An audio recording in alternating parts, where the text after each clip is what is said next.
Ray Kelly, Sr., had a great idea about telling an Aboriginal bird story through opera, and that he had shared that with David Banney, and that they had had a dream of creating this bird opera. Even though it is called an opera, it's more like the way a community piece would be made, which is that it's devised.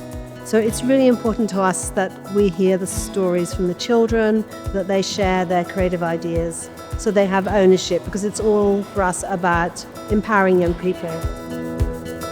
From my perspective, the bird symbolises an uplifting. There's that notion of going from something small into something big and rising above something. And I think it's powerful for youth to come here and participate in these events because it's a sense of uplifting for them. It's bringing in a range of expertise from across the community as well. So we've got students from Cooks Hill who are coming in to share their storytelling, their music. And we've got students from the National College of Dance who are obviously experts in movement. And we've had the wonderful Angelina Joshua who's come in to share her stories about birds from her community in Nuko.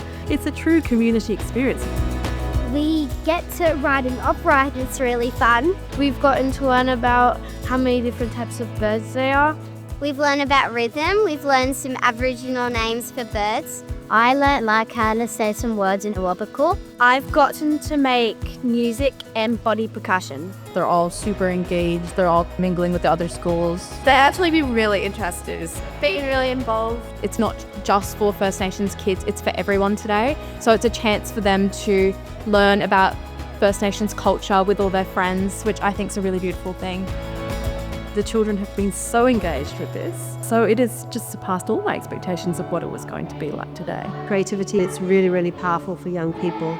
It builds confidence, it builds communication and negotiation skills, and it also develops a strong self-identity and a sense of belonging.